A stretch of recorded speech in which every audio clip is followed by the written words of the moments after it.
All right, here we are, another episode of Let There Be Talk. This is a bitchin' edition, and my man Josh Wolf is here, and we were discussing at the Comedy Store that we need to, once in a while, sit down and talk about some music lists. Joey Diaz and I on Monday night tried to do our top 10 songs ever. That's which impossible. Is absolutely impossible. That's impossible. Absolutely, but it was still a little fun. Yeah. But that's impossible. But you and I also...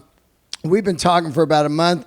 Let's sit down and maybe we'll once in a while throw out song lists for different stuff. Road trips. Like a playlist. A playlist. Yeah. Yeah, because people always ask me, oh, hey, could you do a playlist on iTunes? Haven't figured out how to do it yet. Wouldn't mind doing that. But you know what we could do? We could make our playlists and put them on iTunes after every one of these. Yeah. How do we do it? Do you know? No, we'll figure it out. Yeah, we'll figure it out. Let's do that, though. We're men of a certain age who don't know how to do that shit. I know how to do everything. It's just something I haven't sat down and went, all right, how do I do this? Because I see like Scotty Ian and these guys, these celebrity guys have their own set, song lists and stuff, playlists. You know what I think will be interesting? We could do gym lists. 100%. There's a lot. The breakup list. You know what I love about doing this with you? Yeah. Is for sure. Yeah. And what I've figured out as I talk more and more to you about music. Yeah. My list will probably be a little more mainstreamy, I think. Yeah. Probably would be and I bet you because when we were doing a playlist for a road trip, and we talked about this before we turned on the mics, impossible. Yeah. But that's why you can't do top 10 ever. You really have to try to put them in a genre of some or kind. moods. You know, is it on the way to the road trip? Because that's going to be all up tempo. That's going to be, the beginning of going to Vegas. Pulling out it. We're going. You're like, yeah. Or is it coming back from Vegas? You just lost a couple grand. You're hungover. And you hate Vegas. Yeah. Or is it like for me also, because I've done a bunch of road trips. I've driven from New York to Seattle, Seattle to LA, LA to San Antonio, San Antonio to New York. I've driven from New York to LA. Like I've driven across this country. What were you doing that? New York to Seattle? New York to Seattle just was when to do gigs? No, it was when I moved to Seattle. Oh, I got you. And so I was living in New York. At my Where were you parents' living place. in New York? Upstate. Oh, upstate. I got you. And I was like, I'm leaving. Yeah. And I'm going to drive. There's nothing worse than driving in the Ryder and you have, or U-Haul, and you have only the local radio. There's some fun things about that, and there's some terrible. Terrible is you're constantly on the dial. Yeah. But that does burn up some time of like, all right, I looked for a station. It took me 84 minutes to find something that comes in. And right when you find something, you go, oh, hey, they're playing you too. All of a sudden, you lose that station, and you're back on your 84 minutes. Terrestrial radio. You're just burning up hours. Dude, I actually drove from New York to Seattle in a Mazda 626. Oh, yeah. I didn't have shit, so everything I had fit in my trunk. Yeah. It was me, my St. Bernard sat in the back seat. St. Bernard? Oh, I drove across country with a St. Bernard. Whoa. So it was That's rad, actually. Dude, it was crazy. But my entire car, the inside of my car, dude, was filled with fur. Yeah. Because so if you rolled down the windows on the road trip, it was like a fur tornado. Just up your nose and throat. Oh, you were like a Wookiee because it stuck to your face, but he loved that shit. Oh, just allergy city for me. Just like a cat with hairballs in the throat. Yeah. It was have you done some road trips? Oh, a zillion of them. Dude, I played rock and roll. Everything was in a van. That's right. Yeah. See, all my road trips, by the way, were solo, though. Yeah. Yours were with other people. Yeah. Have you done them both ways? I've done them both ways. Which one do you like more? Well, I would say on the motorcycle, about 90% of my road trips were done on the motorcycle solo without anybody. And those are incredible, Once you get out somewhere, out of the fucking bullshit, and you're just riding, you really do fall into that easy rider, fantasy of like, yeah, man, it's just me and the two wheels. I could just stop right here and sleep on the side of the road. And then you're like, nah. But when you're on a motorcycle, because I know when I take a road trip in a car, I mean, you drift a little bit mentally. Oh, Do yeah. you drift on the motorcycle? Yeah. Sometimes you got to watch out. You can fall asleep. What? Yeah, because it's hypnotic. The motor sound and the wind. So it's just like, And after a while, that becomes like your white noise machine. Oh, and, no. And you go like, oh, Have you caught yourself falling asleep? Yeah, I go, holy shit, I just fucking fell asleep for a minute. Oh my God, dude, it's happened. That's crazy. You pull over immediately and just start walking around. You're like, man, I got to shake this. And it's more not because you're tired. It's just like a long straightaway to Arizona, let's say that, what is that, the 10. And you're just on it like, and after a while, you're like, whoa, fuck, man, I'm dozing. Dude, if I caught myself sleeping on a motorcycle, I would completely panic, dude. Yeah. I mean, the and I understand that kind of the white noise thing and the vibration probably helps put you to sleep too. And is the seat warm? Like when you sit on a, you got mine has the latest bike has a seat warmer. So that can throw you into a sleeper, a curl, a sleeper mode. Just like a little warm blanket. Yeah. Do you listen to music on the motorcycle? I don't. A lot of people do. I don't like shit in my ears on the helmet because I like to hear what's going on with the bike and stuff. And the other cars, by the way. Yeah, but I did have my other bike, the Road Glide, had speakers and stuff, which I don't mind that way because you can still hear around you. Yeah. But once you get up going on the bikes with the speakers, you get up around 90, you're not hearing shit. Dude, you know? I love being down in those beach towns like in Florida or something. And you just see the big dude shirtless on the big bike and his cranking the tunes. Cranking the tunes. Cranking the tunes. Yeah. Would your road trip list, mute playlist, be different on a motorcycle than it would be in a car? Yeah, like good thing on motorcycle, I had satellite radio.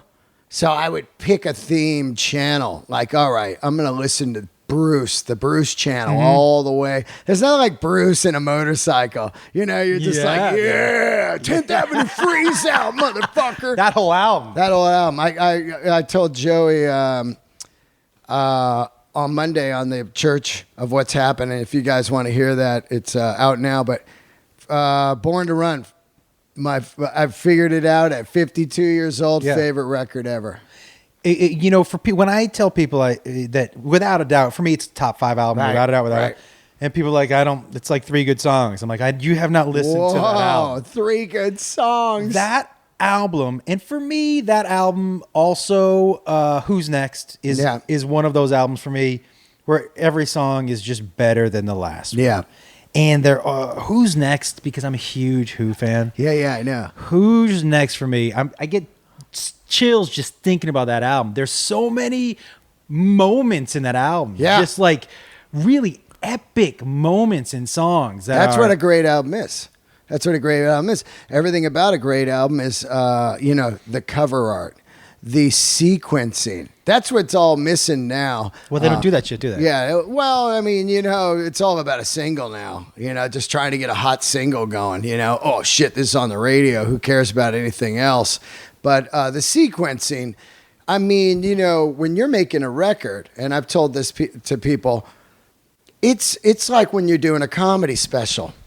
The order of your comedy in the special, which I'm working on right now here, I'm just like, if a joke is in a different spot, the special might take a dip, and you need to experiment over and over and over in the couple months before you're doing your set to see what flows. That's the same with a record. You got like 4 guys in the band and they all put the sequence together, and then you throw the cassette in your car back then, and you'd be driving, you go, I don't know, this song going into that song. And then it gets into weird things like these 3 are in the key of G. Yeah. And you don't want 3 songs in the key of G. It's just samey unless you're the Ramones or AC/DC.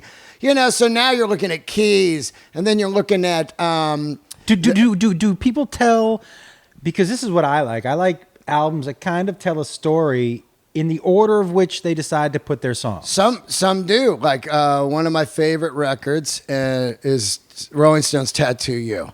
And I've always said this. And B-side's better than the A-side, dude. Well, A-side is, you're at the party and it's rocking. And then B is it's 3 a.m, the party's ending, and you're coming down. So it's, and I often wonder if my boy robbed this title from me, but I wanted to call my record Saturday Night, Sunday Morning. So Saturday night, you would have all the up-tempo. Yeah. Sunday morning would be the mellow stuff. And then Counting Crows grabbed it. I'm like, wait a minute.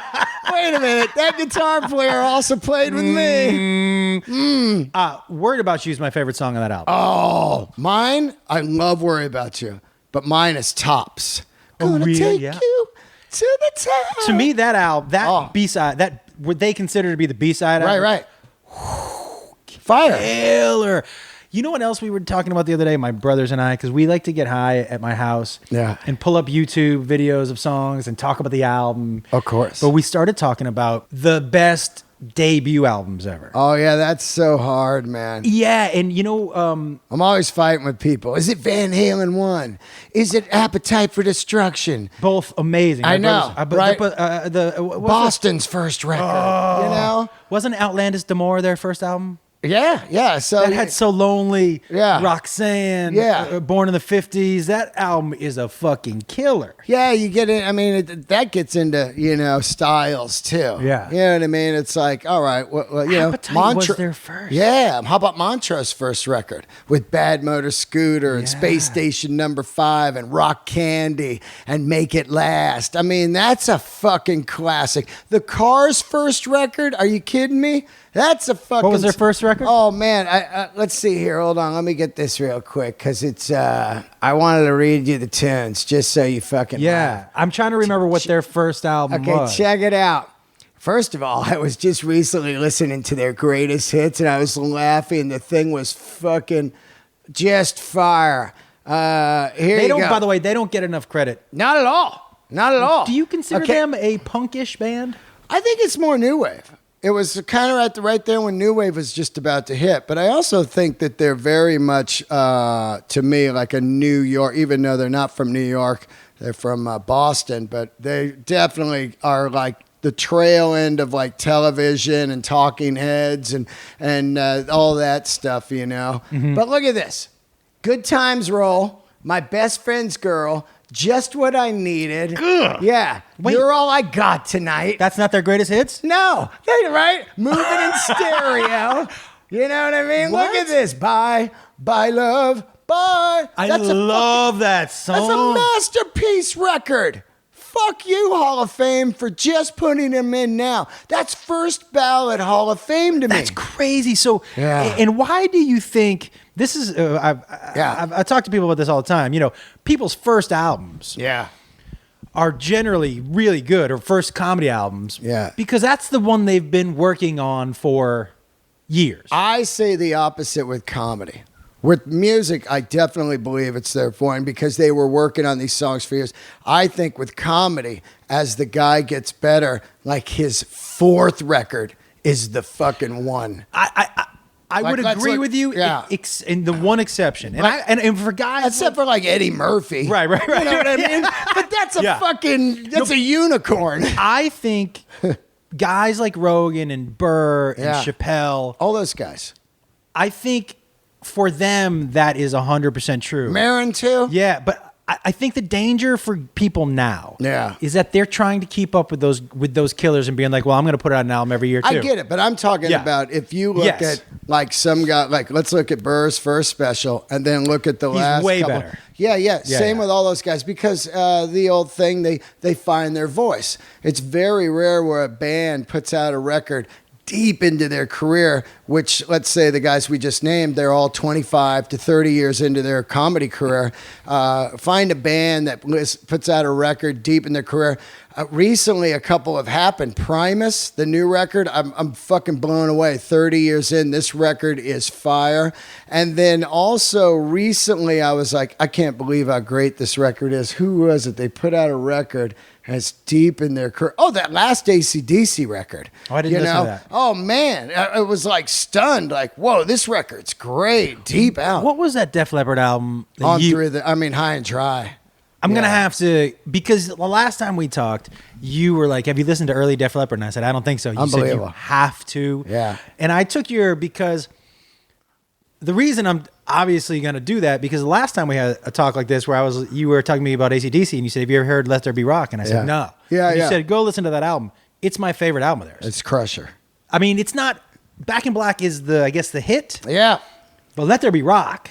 Oh, Let There Be Rock, Highway to Hell. I said today, for those about to rock, which is right after Back in Black, to me is really a better record for me because it's darker.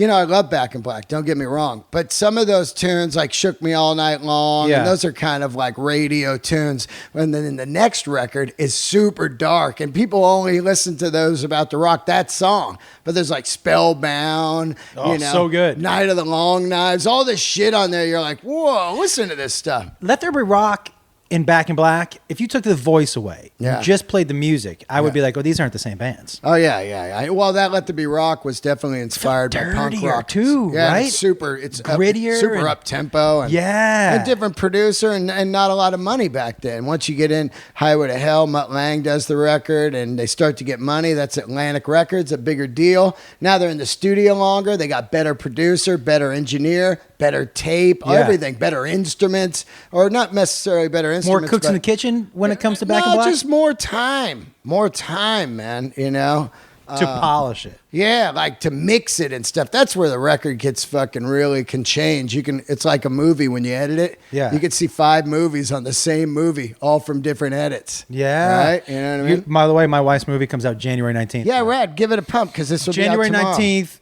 Forever My Girl. She wrote and directed this movie. Tell them who your girl is. Her name is Bethany Ashton Wolf. Man, I'm so proud of her, dude. That's rad. Because she's fought an uphill battle to be able to direct. Yeah. And so this movie is in the same genre as The Notebook. The Notebook was testing when people were leaving the test screenings. We're getting 72 scores. Yeah. My wife's movie is getting an 88. Wow. It's going to be in the theater? Lionsgate movie. It's got an all original outside of 5 songs soundtrack that my friend, my son's friend, this 17-year-old kid, wrote. I never told you this? No. We walked into our backyard and this kid's playing music. And, and my wife was like, whose music is that? And he said, it's mine. And we were like, can we buy that and put it in the movie? And we gave it to the guy who produced the music. He was like, these tracks are fucking killer. You could have bought my record. Yeah. Oh my God. I could move them back to West Hollywood. Dude, it was, and so original music, my wife hired, as I like to do when I, have the opportunities, friends and family. Yeah. Oh yeah. All of that stuff. And so this is a tiny little movie, but it already has the trailer has 20 million views online. Wow. And what's it called? Forever My Girl. And where's the trailer? The trailer is anywhere online. YouTube? Just Google Forever My. It was the #1 trailer on iTunes for a week. Wow, that's awesome. Yeah, with they're stars, but 0 people that you've. Yeah. So like look at these great movies I saw this year: Lady Bird. Yeah. Get Out. 3 Billboards. I mean, that haven't seen that yet, but still. And then Big Sick. These are all phenomenal movies, which go back to the early 90s of movies I love, like Drugstore Cowboy and Gummo and all that shit. Where, like, I love indie movies and just no one making them anymore because the studios are like, it doesn't have Spider-Man in it. Next. And thank God some of these movies are getting a lot of heat right now because then they're going to look at some other stories. Did you see I, Tonya yet? Absolutely fantastic. Another one. I Smoking. Was blown. Me too. I talked about it on Monday on my episode. I was like, go see this fucking thing. Was it one of those movies where you were like, I just don't want this one to end? I thought it was going to be, cheesy. Like, how good was Allison Janney? She won last night. She deserves every second as the mom, and she's so fucking loony on it. But you and I grew up in that era. Yeah. So that ice skating incident really sticks with me, and I'm like, oh my God, this was such a big fucking deal. Did it change your mind about how you saw Tonya Harding at all? Well, it definitely gives you a different point of view than what the press. A human component. Yeah, the press just wanted you to think, look what this demon did. But once you figure out she's been beat all her life, her mom's a garbage can. She's basically kind of JonBenet Ramsey, like get in the business, But beat by everybody. Beat her by mom, everyone, her man. boyfriend, her Everything. fiance. Yeah, just fucking crazy. And then, and I don't want to give away the movie, but I want to say one thing. I don't know how that fat fucking guy's still alive. So funny. I don't know how that guy's alive because if he didn't do the one thing that he said he did, none of that whole thing would have happened. If he didn't say, I made the death threat, that's not going to give it away. But when he says, I made the death threat, I would have just murdered that guy right there. And by the way, it ruined everyone's lives. For those of you who really want to have some fun, and you should do that, just go online, man, and Google Tanya Harding's mom interview. Oh, yeah. Watch the real one. Unbelievable. Yeah. But and same thing, Sean Eckhart is his name, or Sean? Yeah. Yeah. And also Tanya Harding's bodyguard. Oh, that's him. That's what I'm talking about. Yeah. Just type that in. Dude, his Fuck interviews are bananas. That guy's nuts. Yeah. The dumbest person. I work for the CIA. No, you don't. Yes, I do. Yeah. I'm an international agent. No, you're not. I am. Yes, actually. I am. Maybe I'm not. It's weird. What the fuck? How's Dude, that guy alive? When you watch those videos, I watch those videos and I think to myself, I'm watching a video of the stupidest person alive. Unbelievable. Right? No, he's not. You know who the stupidest people alive are? Who? All the people that hang out with him and not say, get the fuck out of here, you fucking weirdo. That's the stupidest person. I think he got out. I think they're all out now. I'll tell you, before we get into the playlist, last night I watched the David Bowie documentary on HBO. That quote you put on Instagram was phenomenal. Two of them. One of them is, hey man, we hear you have a problem with fame. And he goes, I'll tell you what fame is. It's just basically a nicer padded 4-wall room where they bring you meals and only let you out when it's time to make money for everybody but yourself. Mm-hmm. Holy shit, that one. And then the other one about go out into the water and when you can't fucking feel your feet, and you feel like you're about to drown, that's when you're about to make something good. I love that one.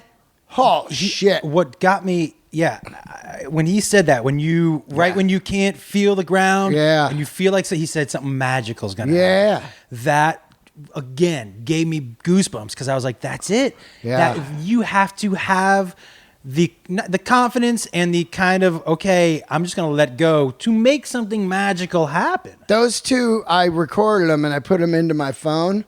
And I think I'll listen to both those quotes each day. You know what I mean? When I wake up. Talk about a fucking, like a driver in life, man. When you hear that, you just go, yeah, because it made me really buckle down last night after I watched the movie. I was really working. I want to try to get do a set on Conan. Mm-hmm. And, Maron's like, what the fuck are you doing, dude? You got to do this. That like the Tonight Show's asked me and stuff. And I'm always like, I can't do it. It's clean. And he's like, it's just part of the game. That's another thing you do, like trying to get past at the store. You do a clean 5. Fuck you got to do it all. And he was driving me kind of like fucking the dude on Almost Famous, Oh, yeah. I just watched that last week, dude. I love it. He's like, they're not your friends, We're not cool. Of course I'm home. I'm not cool. That scene with him on the phone. And unbelievable. His apartment. Unbelievable. Yeah. And here's a great thing. I watched the DVD director's, commentary. Yeah. He said the entire time that Philip Seymour was doing the movie, he had this extreme, like 115 degree temperature flu, and he couldn't change it because he was doing a movie right after that. So he shot extremely sick, and that's why he's all mellow and weird in the movie. He was going to play the guy differently, but he was so good, sick, dude. And it's so good. Unbelievable. Oh my God. It's the subdued dismissiveness is amazing. So this Bowie documentary, I got to tell you, you must watch it. It's the last 5 years of his life. Mm-hmm. And it is one of the best documentaries I've ever seen. Hands down. Right. I can't even believe it, man. All right, let's get into the list here. Now, I have probably 30 songs written down. Yeah. Well, I did the same thing with Joey when he asked me to do top 10. I had about 15, and while we were recording the podcast, I made some audibles. Yeah. Because I was like, wait a minute, and there was so many fucking things that came to my mind when I was doing top 10. Is the record all the way fucking great? Oof. Is it, what period of your life was that record? Did it last for years? Hell yeah. Do I listen to it now? Yes. Those were all the things for a top 10 record, Now, for me, with this top 10, so I'm envisioning my playlist. Right. So I could have done just 10 classic rock songs. Right, exactly. So I'm adding in some other tunes, not because I necessarily think they're better than The Who. Right. I just want a little variety to my top 10. Well, that's what I was telling people. Like, look, The obvious is, when I was doing the top 10 records, Zeppelin 3, Appetite for Destruction. These are the obvious. I can't, why even fucking mention those? Yeah. You know what I mean? Well, I'll have a couple of obvious in mind and me a couple too. of not so I got obvious. some obvious too. I will tell you the one that I think both you and I will share. Yeah. Because I went back and listened to it after you mentioned it to me at the Comedy Store. Yeah. Is LA Woman. Oh, well, I told you that's. When you said that, I was like, huh. And I put it on the car on the way home that night. Yeah. And I was like, let me give this a shot. I'm in my car. I'm driving. It's nighttime. Yep. I'm going up over the canyon. Yeah. And I was like, oh my fucking God. He's the mayor of Hollywood. Right there. That house is right up over the canyon where he used to live. Yeah, Laurel Canyon. And what he's saying, dig a little girl about an hour ago, dun, dun, dun, dun, dun. When you think of a road trip song, because for me, some of it is length. It can't be a 2-minute. Yeah, they're definitely lengthy tunes. Lengthier tunes, right? Absolutely. Like this one is a lengthier tune. I believe that a road song is definitely a long tune. For me, for me, long for that artist. Yeah. Right? So something a little extended. But LA Woman for me is definitely on the list. Absolutely, man. Absolutely. And there's something, and I'm not the hugest Doors fan. I'm not going to lie to you. I didn't used to be. And then they're better than Dylan. And then fuck yeah. I love when you always try to get into Dylan. You always try to get into Dylan with me, dude. It's so I love how you just like to stir up shit on Twitter too. I'm the youngest of 3 boys, dude. Yeah. What's fun to me is poking somebody with a stick and then just walking running. away and seeing what happens. Yeah, and running. People lose their minds, dude. They take the bait every time. Well, I do this bit where I say I like to just ask people what kind of music they like.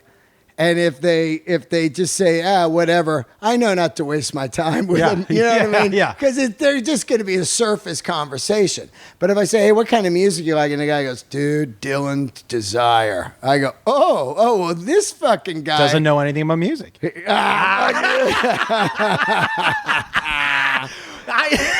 a dick.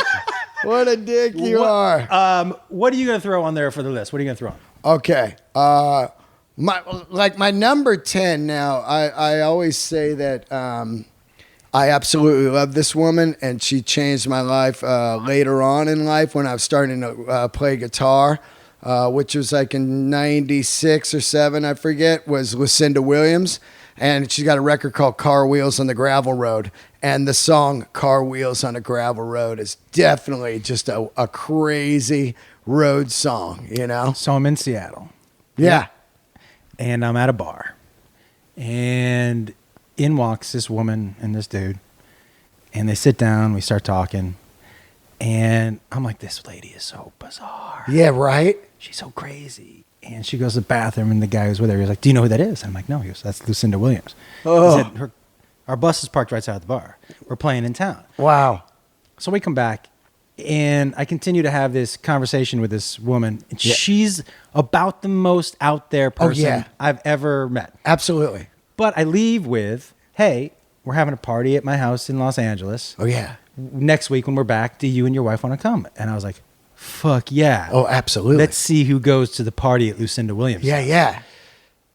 It was the most eclectic group of people. Yeah. And she was the nicest, but she waited an hour in her room until everybody showed up. Whoa, and then came out? Made this entrance out of her room, dude. Everyone's like, you're at her house. Yeah, like, hey, is there a blow party going back there? We're not in. Do you need a different level pass? Maybe you needed the backstage pass, the laminate. You had the triangle pass, which was me and my buddy used to call Fool on the Hill. Bands, if you don't know, bands who have like 3 different passes. One would just be like, get you to one area. The next one would get you all the way back. But the first one, we'd call it the Fool on the Hill pass. And you'd just be sitting there. You couldn't go anywhere. You were in a side room with like one tray of beers and sodas. It was like that scene from Animal House when those guys are sitting on the couch. Do you remember what it? Yeah. You're like, what are we doing here? Yeah, we did not have the straw pass into the back room. Yeah. But it was an amazing. She was such a Yeah. lovely woman who came around and spoke to everybody, but kind of graced everybody with like one story or two, and then went to the next. But since that time, I went and I studied her music, and Unbelievable. as a lyricist. So Unbelievable. I'm super interested in, I'm a writer like you are. Yep. And so as a lyricist, I'm fascinated by her. I'm a huge Alabama Shakes fan. Oh, yeah. Love them. And so when I picture listening to this on the road, I'm in a desert or flat straightaway. Yeah. It's definitely nighttime, though, and it's quiet. And it's one of those streets that doesn't have a whole lot of streetlights. Yep. You know what I mean? We've done enough. Like fucking Bakersfield. Yeah, through a freeway with no lights, so it's dark. And they sing a song called, her voice to me is it's so good. But they sing a song called Don't Want to Fight No More. Oh, unbelievable tune. Which, her voice on that is like, and I picture myself, when you just hit the steering wheel along, that song, Don't Want to Fight No More, to me, and hard to pick a song out of theirs. Yeah. But for me, that's the one, and that's how I picture myself. There's got to be, because you're gonna do some nighttime by yourself driving. Absolutely. To me, Don't Want to Fight No More, and also that's the part of the road trip where you feel a little bummed out. Yeah. You know what I mean? Yeah. You've hit a time where you're a little promoter ripped you off. Yeah. He gave you 75 instead of 250. There were 150 people in there, and he said there were 20. Sorry, dude. Just we papered the room. Fuck you. Yeah, fucking Don't Want to Fight No More. And her voice, great song. It's hard for me right now to pick a female vocalist I like more than her. Yeah. Because she has everything I like in a voice. She has that gravel, but she has the power. But she has the thing that Chris Stapleton has that I love. I feel every word they sing. Check out this woman, Nikki Lane. Yeah? New record out. Voice is phenomenal. And you feel every word. Oh, I'm going to play it for you before you split. Oh, what type of rock and roll? Oh, it's just like, it's like country rock. Nikki Lane. I definitely consider country as a genre I like a lot. Me too, yeah. She's got a great voice. Unbelievable, dude. And she's, I think she's probably like sounds young, right? 30, 25, something like that. I don't know the correct age. But just killer songwriter. Dying to see her. I fucking just missed her when I was in New York. Like, I was just sitting around one night, had the night off, and she played in Brooklyn at Brooklyn Bowl. What a fucking moron. The next day I find out. I'm like, fuck. Oh, that would have been great venue to see her. I know, right? All right, so you got that. All right, my number 9 is Truckin'. The Dead. Truckin', dude. It is a storytelling tune. Mm-hmm. It was the first probably real entry to the Dead, and it was the only Dead I liked for about 30 years, the Working Man's Dead, and that Truckin' song is just phenomenal. And a lot of people that are true Dead fans like, oh, that's hacky, right. Truckin', oh, you like the hit or whatever, but fuck you, don't shit on people's hits. I've never been shy. That's one thing. I know some people are like, well, you can't really like music if all you like is the hits. Well, I like the hits, but I also like the other songs. Of course. But there's a reason I like the hits. The hits bring you into it. Yeah. It's like fishing.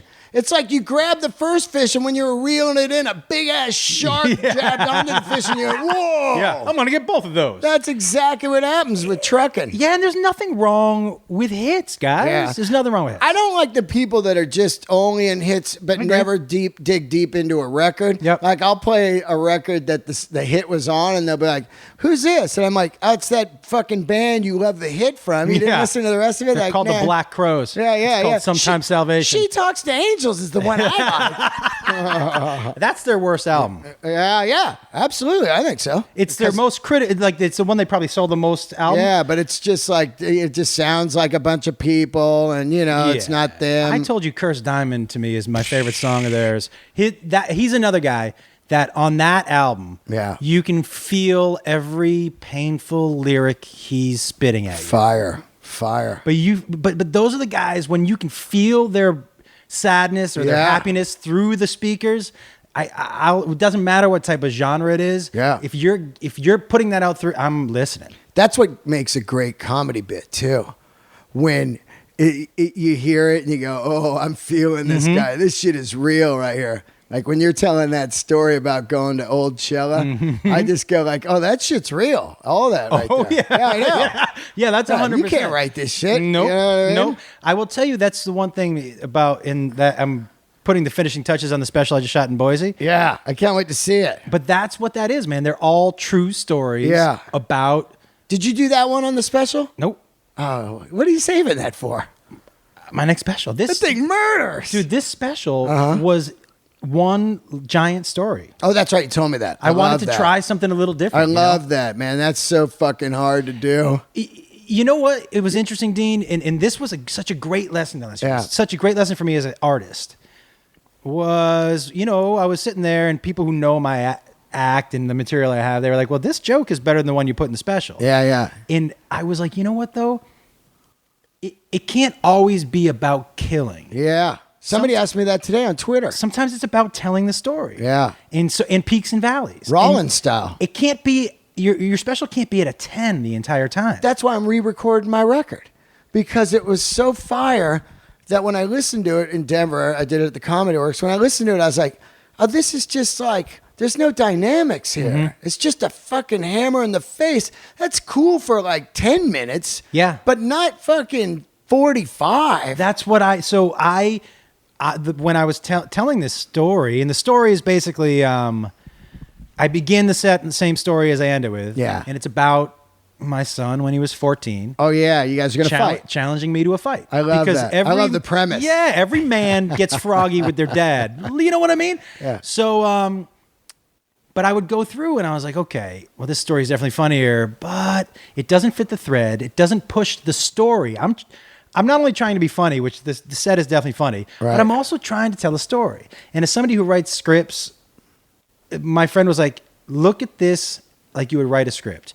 Your first act is not going to be as funny as your second and third act because you have to tell the story. You have to. It's not that it's not funny, but there's some setup involved. Yeah, absolutely. You have to know the players who are involved. You have to know the situation in the world. And that's funny too because, like, I always wanted to do a set like Al Magical on Conan where it was one topic, getting a day labor. Mm-hmm. And they're really leery of that because they say if the people aren't on board with your topic, like say mine was going to be all music, they've checked out immediately and now they're not going to take the ride. But with you have fans and they're at the show and they're going to take the ride. But it is pretty fucking... Dude, I heard the same thing. I wanted to do a story on The Tonight Show. Yeah. And my buddy Michael Cox, who helps with the comics, was like, hey man, they're not on board for that. Yeah. And I understand because one of the reasons LA is the hardest town for me to play is that I got 15 minutes. Yeah. Which sometimes is one story. Super hard for you. So if I pick the wrong story, eating it. And you know what's funny? You mentioned that the order matters. Exactly.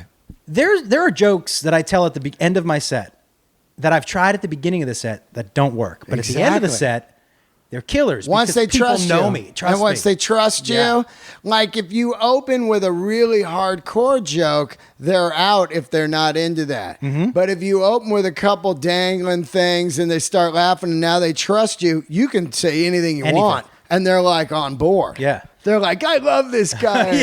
He's so funny. He just talked about murder. That was great. Yeah, he said he had a body buried in his bed. You open up with that. Joey. Yeah. People love Joey because they know him and they love Uncle Joey. Right. So he can say whatever the fuck he wants. Yeah. All right. Let's go ahead. Okay, now, there's a couple of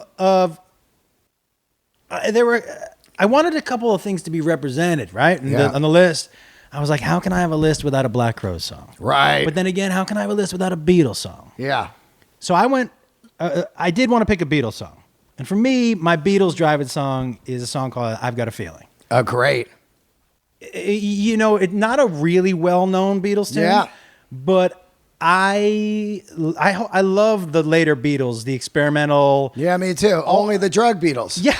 Yeah, in the last couple of years, I finally loved the Beatles. Hated them all the time. Oh, dude. And I'm becoming a guy who's,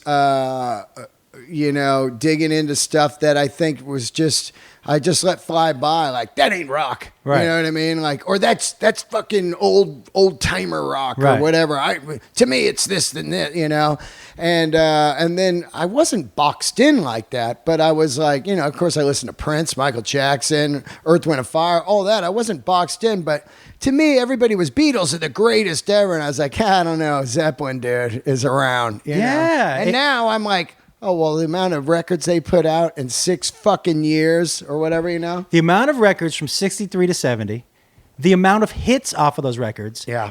And how different the records were. Insane. It's like if you were a comic and every special was completely different. One, you're just a one-liner comic. The next one, you're a story guy. Deaf comedy. The next one, you're deaf comedy. Yeah. The next one, you're a fucking, like Jim Carrey. Yeah, and then you're Carrot Top. Yeah, right. But all of them murdered. Like every style you were mastered. That is the best example that I've ever heard. Because that's exactly right. For people to be like, well, the fucking Beatles. From 63 to 70, I don't know how many albums that is, and I don't know how many number one hits that is. Yeah.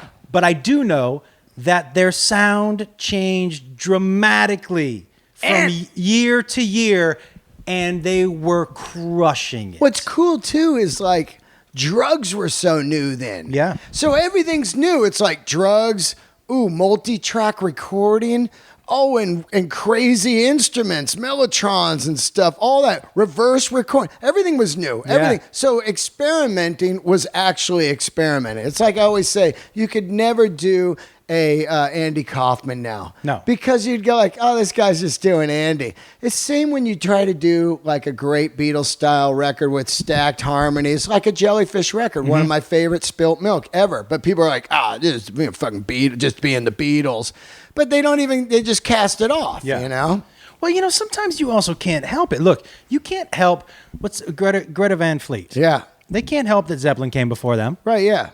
That doesn't mean they don't sound unbelievable. Well, I think there's always my always thing is like, why are you listening to the production or style or whatever? At the beginning of all this, we wouldn't be talking about it if there wasn't a great song there. Mm-hmm. So change the style of song. If Sheryl Crow, let's say, or Counting Crows, or somebody did Highway Tune by Greta Van Fleet and just sounded different, you would love the song. You wouldn't go total Zeppelin. You go, what a great fucking song. That's what it is at the beginning of the day. Or we wouldn't be talking about it at all. At all. But I haven't heard a bad song from them yet. Yeah. And their sound is so... How old are those? They're 2 are 21. One's 18 and the other one's 20. The vocalist is how old? He's 21. He's got a twin brother. What a crazy voice. Yeah. Like a mature kind of voice for 21. Well, I think some people are just born with that, like Geddy Lee. Today's Tom Sawyer. That's probably how he talks. I know you did not compare that dude's voice to the worst rock and roll voice of all time. High vocalist. I think Rush and Dylan. Oh, fuck. I hated Rush growing up, man. Oh my God. I love them musically. His voice. I love him now. Drove me. High on you.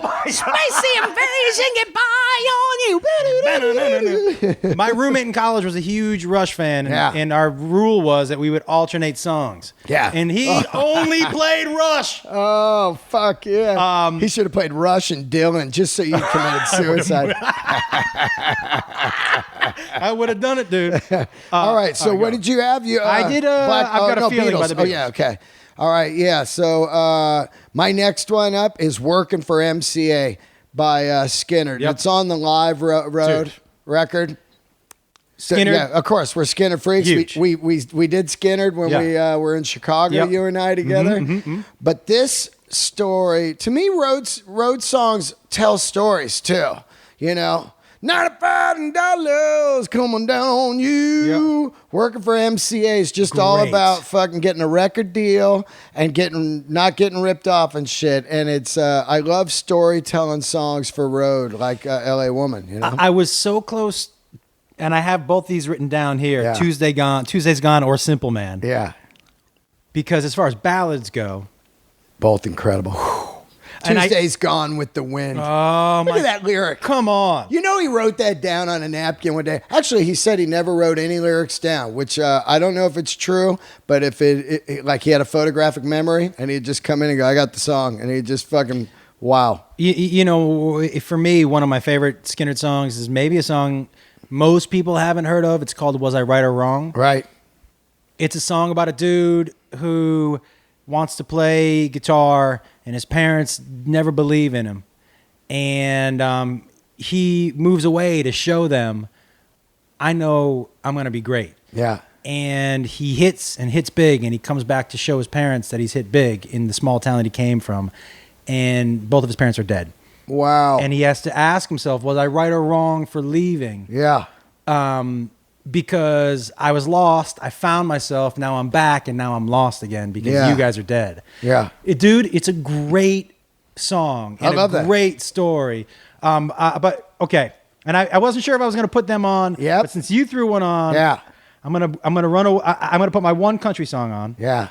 And it's a song by the Zac Brown Band. Oh yeah. They're my personal favorites right now. Right. And it's a song called Quiet Your Mind.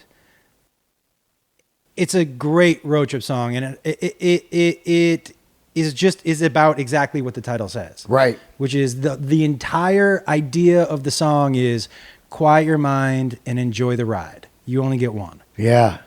And it's a great message, and it's a big song, big sound. For me, that's the country song I would play. I would encourage anybody, if that message, quiet your mind, enjoy the ride, you only get one. If that resonates with you, check out that song, Quiet Your Mind by Zac Brown. That's great, man. And was it newer one or older? The Quiet Your Mind is off of their second album, I believe. Right. All right. My next one is it's a Wilco song. Ooh. Yeah. And it's on the Being There record. Mm-hmm. And this would definitely be like late night if I'm fucking driving somewhere. Late night, Sunken Treasure. Will you play a little of that? Oh my God. Okay, dude. This is probably my top 10, one of the top 10 songs ever, you know? Really? There's these records in my life that hit me. Yeah. You know, early on, Kiss, Alive right, 2. right. Okay, now I'm in on music. You know, of course, Van Halen, Fair How do I Warning. not have Detroit Rock City on this list? Oh my God. It's freaking crazy. But, later when I start learning guitar and stuff, it's Tom Petty, Wildflowers, it's Lucinda Williams, Car Wheels on a Gravel Road, and it's this fucking record here. And I'm going to play it for you right here. And it is just a goddamn saga, man. It is. I get goosebumps every time I hear it.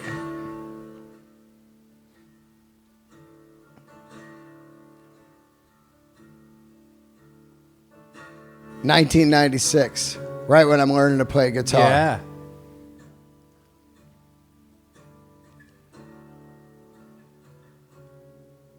And it's a 7-minute song. See? Yeah. Oh, this is Nighttime. Oh, yeah. Yeah. You're driving. Yeah. Like, how much further? Oh, man. It's so brutal. Which album is this off of? It's on Being There. I'll hook you up with it. Just came out on vinyl, remastered and everything. It's incredible. Oh yeah, this is it. Oh, This is it. This is one of those. Yeah. Yep. It's a saga. It's a saga, and it's one of those ones that jars your brain of like, maybe you lost like a great woman, in your life because you just weren't ready. You know what I mean? I think a lot of songs that hit me are always something that about loss. What did I lose because I've been on the stage my whole life? You know what I mean? You lose a lot of things from art on the way because your brain is fucking a lunatic and you lose shit on the way. Maybe a great woman, some great friends or whatever, because you're just fucking driven by this goddamn spike in your brain of get out there. That's interesting. I had never thought of it that way, but your commitment to your art does put other things in the rear view. Big time loss. You know, I will tell you, man, I made a conscious decision early on. And if I'm sitting here, hindsight being what it is, some people would say I made some mistakes in my career. Right. There was a time when I was, especially when Chelsea's show was burning bright, where I could have really put the pedal to the metal. But I made a decision and a deal with myself, which was, how much do I want to be gone? How much of my kid's life do I want to miss? Right. Which, by the way, your backstory, you adopted some kids. I was a single dad with 3 kids And they were another woman's kids. Yes. And she left. Yeah. And you adopted them. So there's no mistakes. It's not mistakes. No. Yeah. I get it. But I sat there when we talked on your podcast, and I looked straight across you and I said, you're a bigger man than me. You know what I mean? Like, it's just, that is one of the hardest decisions ever to do. Yeah. I mean, I don't know that's because here's what I truly believe, man. Yeah. I believe that if most of the people that I know, because if you had asked me 2 years before, hey man, so say you get together with a girl and you guys break up, but she's not in the best shape and you decide to keep her kids, right? And I'd be like, no, those are her kids. Yeah. But you get, but by the way, one of the kids was mine biologically. Yeah. But you get in there and you start to connect. I mean, those kids were my kids. So it was never an option. And that's what I tell people. I know from the outside looking in, it's like, oh, I would have never done. Yeah, you would have. You know. Yeah, you would have. You would have. I know myself. And sometimes you think, well, what a piece of shit I am.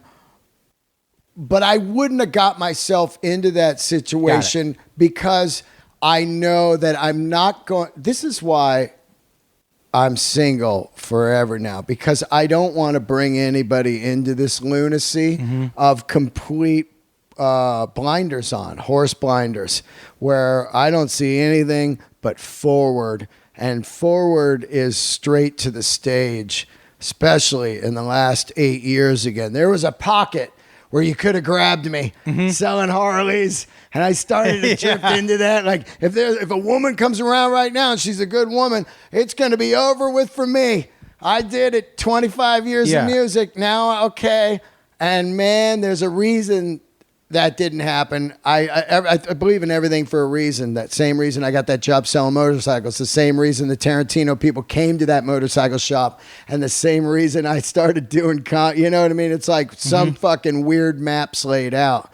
But I would have steered clear to that is what I'm saying. But if I would have got into that, I am not a monster. I would have been like, yes, you're right. Yeah. And so that's, but it's interesting, you know, when the art can. Yeah.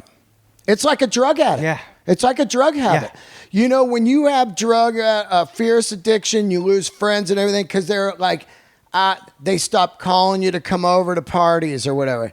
They stop calling you to go to the movies or hang out or dinner. Because they already know the answer is going to be, no, I got to do this. And it's the same as a drug addict. It's the same thing. Yeah, I agree. You know, there's something in me. I always say, like, if I ever got there and got big, would I just tap out right away? Like, all right, I did it.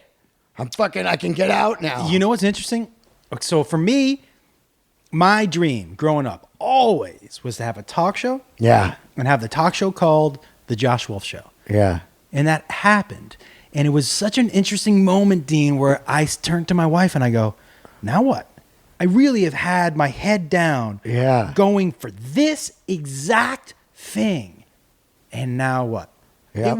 I really felt like, am I happy? Am I truly happy? Yeah. Because now that I've gotten that thing that I didn't know. It didn't change your life. You know? You're like, wait a minute. It didn't fill this hole of fucking void. Yeah. This black fucking thing on my heart. That thing that you thought was going to fill it. Just wasn't it. Because then you got there and you were like, nope, guess again. Well, you know what I realize is it?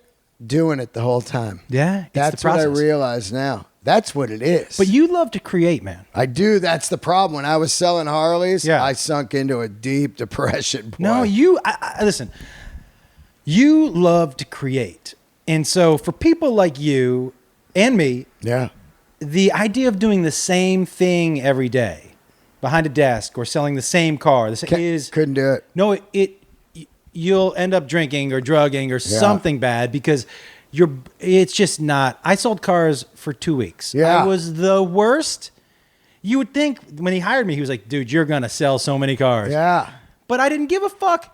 People would come in and be like, hey, we don't want this car. I loved motorcycles, got it. but then after a while, I didn't love what I was doing. Yeah. At first, it was like being on stage, sales. I say sales is exactly doing crowd work. You're like, look at this guy's shirt. All right. Hey, is that your buddy's old lady? Oh, fuck that, And you're doing crowd work. You're getting them to laugh, and then boom, you sell it. But after a while, it was like being on stage, and then I was like, oh, this is garbage. This isn't fun. I hated pressuring people. Yeah. Because, and they always thought you're lying anyway, no matter what. And the guy, my sales manager, was like, hey, man, when they say no, you can't let them walk away. And that was my weakness. As soon as they said no, I was like, okay. Yeah. I'm not going to be like, come on, that's not my... Well, sometimes that trick worked with some guys. Yeah. They'd be like, yeah, all right. They'd come back, you were the first guy that didn't really follow us in the lot and hound us. We're going to go for it, But that usually doesn't happen. No, because a lot of times somebody just basically hammered them to a seat. Yeah. And was like, you're buying something here. All right, Okay, let's get up. Let's go through these. And, and then we'll do another song list later on. It's great. I have a couple that are impossible for me to... So we'll just get right in there. Yeah. I need an Allman Brothers song. Yeah. And for me, it's Whipping Post. Of course. The greatest. Is it the Fillmore live one? It can be. Yeah. It doesn't, honestly. Yeah. Any version of that song is so good. And his voice is so fucking Especially good. At the end. Dun, dun, dun, oh, dun, dun, my dun, God. Dun, dun, dun, ow, dun, dun, Yeah. dun, And then it slows down. Oh. Take me down. Come on. I fucking love it. So for me, Whipping Post on there for sure. That's the ultimate driving tune. Besides LA Woman. Besides LA Woman. Yeah. It's so amazing. Yeah. Okay, so I'm gonna throw that on there. All right, I got Wiser Time. Oh shit. Wiser Time to me is it's like Whipping Post to me. It's got a Southern Allman Brothers feel to it. And to me, when he's like, when on a good day, sometimes it ain't every day. Mm-hmm. That fucking line, man, hits me every time. He's so good. Oh, and the lyrics on that that's a road song. Yeah. That is a road song, dude. Okay. I'm going also, this is to me, this is the ultimate driving, also late at night. A tough one. And you can pick your version. Yeah. But I take the Metallica version of Turn the Page. Oh, all right. Over the Bob Seger version. Yeah, that's a great one. Now, which by the night, Hollywood Nights isn't on my list, but oh my God, that's a driving song. Oh, it's such a great song. Oh my God. But Turn the Page, and I know it might be heresy to pick the Metallica version over Bob Seger. I know, man. I love him. I love his voice. Unbelievable. And I love for me, I love the musical choices they made. I like more than the Bob Seger version. But so I go Turn the Page. All right, my next one is this song called Thumb by Caius. Never heard of it. And Caius is, Josh Homme's first band before Queens of the Stone Age. Mm-hmm. And it's the ground zero of stoner rock, which is long, also known as desert rock, all that long, deserty, dirty fucking guitar, droney rock, It is the ultimate drive. Thumb is a driving tune all the way. You got to check it. Do you now?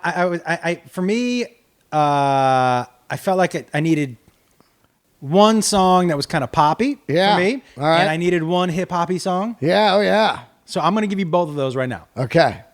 The pop song. And you guys come at me all you want. Yeah. But I love her as an artist. And I truly think she is an artist. Oh, Miley Cyrus? Edge of Glory by Lady Gaga. Oh, there you go. I think Lady Gaga. Yeah. You guys say whatever you want. She writes her own shit. She sings live. Yeah. She doesn't auto-tune. And if you've never heard her sing live, she's a performer, man. And which is why I separate her from people like... I know you probably don't listen, but like Beyonce and people like that who their voices and they don't singing live. And she, to me, in Pink, I love those two. But I would say that's funny you bring her up because she's in the new Stars Born. It's going to be coming out. Lady Gaga? Yeah, she plays the female character, the star. One of my favorite movies ever, Stars Born, with Barbra Streisand and Chris Christopherson. And my next song is on that soundtrack.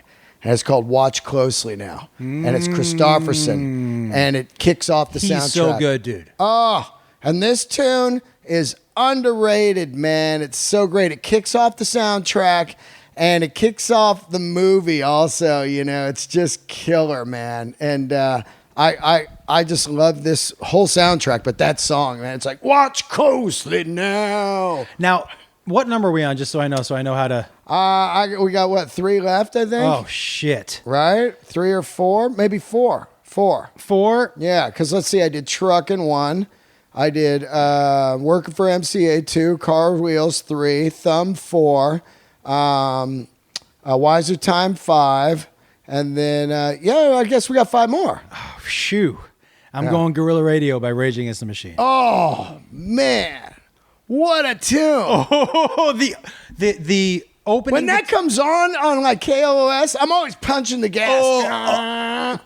You play just the beginning of that song. And then it just kicks in. Oh my There god! are a zillion Rage songs you could pick. Oh yeah, mine would be like Rolling Down Rodeo with a shotgun in the hand. And by the way, any Rage song you picked, I'd be like, yeah, that makes sense. Oh yeah, all of them are fucking driving tunes because they're like. But man, you don't want to be driving in commute traffic with that. No, but because you are just going to be fucking road raging. This is right when you separate from all the traffic on the way to LA to Vegas. Yeah. And then this song kicks in and you're like, "Oh, I'm about to do 140 miles an hour on this stretch." It's insane, dude. And you know what's funny is I saw this tour at Oakland Coliseum. You did? Oh yeah, I saw him before this too, a couple times. Yeah. Come on. Battle of Los Angeles, 1999. Still no better frontman that I've seen. So good. No better frontman than I've seen in this guy. Part, and then right when it kicks in, and it just, and it's like, oh, what the fuck? Dude, the whole Jump it audience up is and down? shaking. Oh my God. The whole audience. if they got back together, how quickly would those tickets go? Oh, in seconds. Ian and I went and saw them, I think about 5 years ago, their last show at the LA Sports I'm so bummed Arena I never saw them. with the Muse and someone else was on that bill. And it was unbelievable. Unbelievable. And that was it. LA Coliseum. Fucking jam. What do you got next? That's a good one. My next one on here is a song by Montrose. We were talking earlier. Space Station Number 5. I love that song, dude. Oh my God, dude. I love the way it comes on. Yeah. You know, When you hear that and you picture a road trip, what part of the road trip are you picturing? just fucking zombied out, you know, like somewhere in the desert, you know, like long part, middle of the trip. Yeah. It comes on and it energizes you like a fucking stiff cup of coffee. You're like, Yeah. oh, Space Station Number 5. Dun-dun-dun-dun-dun-dun-dun-dun. And the scream Hagar hits. Who's got the best scream in rock and roll ever? Well, that one's pretty up there with like the one on the Who. From, Won't Get Fooled Again? Yeah, come on, that's one of the. But that one at the beginning of Space Station Number 5, man, it's right up there with it. Dude, Cornell had a great rock and roll scream. Yeah. You know who else has a great rock and roll scream? Dave Grohl has a great rock and roll scream. Yeah. Okay, so for me, there's no way I have a road trip list without this dude on it. Yeah. It's Stevie Ray Vaughan and it's Little Wing. Oh, that's man, you get a lot of mellow on your road trip. Because my road trip, It's long. yeah, Yeah. all of my road trips have been long. Yeah. And I like that song that just lets me sink into the trip and just go. Yeah. But that song to me, well, him. Yeah. I don't think we've seen a guitar player like him since. That guy's a god. I listened to a couple days ago. They played a double shot of him on. It was like 2 for Tuesday or whatever, back to back, and you're just going like, you know, cold shot. Oh, It's just like this guy, man, And then all those pretenders after, you're like, get out of here. Not close. They're all trying to do that. No, don't. And they embarrass They got a themselves. Strat and a hat. Yeah. A Strat and a hat. Dr. Seuss. Get out of here with the Strat and a hat. Hilarious. That one makes me laugh. Oh, here he comes with his Stratton hat. Oh my God, right? All right. What do you got? Cruiser by the Cars. Yeah. Ben Orr sang it. I think it's on the Shake It Up record. And it is just a dark, cool, cruiser, big city noise. It's a great dark tune, All right. Yeah. How many I got left? 3? I think 2, right? Well, I can't have a list without Thunder Road. Yeah, I know. So that's my song off of Born to Run. Yeah. I know a lot of people love Born to Run, and Yeah. there are a lot of songs, but if you're gonna do a list of top 10 songs for me ever, Yeah. I could probably interchange a lot, and the song that would be consistent is Thunder Road for me. Yeah. I don't know. Sometimes you don't know what it is about a song, whether it's when you heard it in your life, That's what it is. what you were going through in your life, and why you attach to it. And I can't remember the first time I heard this song, but I know that whenever a top 10 list of anything comes up, that song is always on basically all of my lists. Mine, like always, would be 10th Avenue Freeze Out, And You can't Joey argue was with that, saying that too. My next one is, where am I here?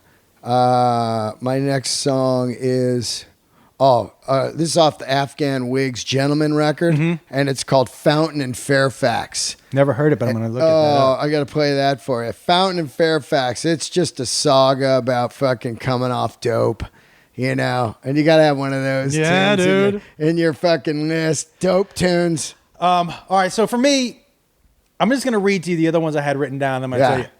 Flirting with Disaster by Oh, Molly Hatchet. great one. I love that song. That's a great driving tune. Because I'm a huge Southern rock junkie. Yeah. I love Southern rock. I don't know what it is about the mixture of the two genres that I love, but I love the Southern rock. So Flirting with Disaster. That's a great tune. Is up there. I loved Are You Gonna Go My Way, the beginning of that by Lenny Kravitz. I got one on there by you too. Oh, yeah? One. Oh, that's a great one, dude. Little Red Corvette. Oh, a tough one not to put on there. Brain Damage, a tough one not to go on there. Bob O'Reilly, Only in Dreams by Weezer. Again, tough. The Distance by Cake. Oh, fucking great. Love That's a great one. Great. That's a great road tune. Have you heard him do fucking War Pigs? No. Oh. Dude, I love Cake. Oh, let me tell you. Love Cake. My boy Zan's the guitar player. He played in my band for a little bit. Let me tell you. Let me just give you one fucking second of this. I mean, The Distance is a great driving. That fucking song. Yeah. And also, what you call it? Hold on, let me get this here. Primus, race car driver. Yeah. I feel bad I'm not putting more than a feeling on there. Okay, check. Express Yourself by NWA. Here's Cake doing War Pigs. It's so fucking up-tempo and rad. What? This is one of the best covers. Like if we do a best covers list, I love that. Let's do that. It would, and I'm going to do 10 songs that people did that better than Dylan. Yeah. Which by the way, guys, subscribe to the podcast. And, Dude. Yeah. And tweet your song, your driving list at us at Josh Wolf. At Josh Wolf Comedy, yeah. At Josh Wolf Comedy on Twitter and Dean Delray. Tweet your list all day today, and let's see what you got. And we'll be back again with another list. Hey. And listen to this. Let me give my 10th one. Yeah. Black Parade. I'm sorry. I know I had to throw My Chemical Romance in there. The song Black Parade is a great tune. It made me cry the first 4 times I heard it. All right. Listen to this. All right. Check out when they go to the break right here. Right here. What album is this off of? B-sides. It's like karate music. Fucking great. All right, guys. I love you. Candles lit. You got any gigs coming up? Buffalo this weekend at Helium. So I think it's like the 10th, 11th, 12th. Also, my podcast, that I do with Freddie Prinze Jr. called Prince and the Wolf on iTunes. It's a lot of fun. We talk about a lot of weird shit. You don't do your other podcast anymore? I still do that. Fairly normal. Okay. Yep. And let's see. Come see me at La Jolla Comedy Store, recording the record January 19 and 20, and February 15th, Santa Barbara with Bill Burr. Love all you guys. Keep the candles lit.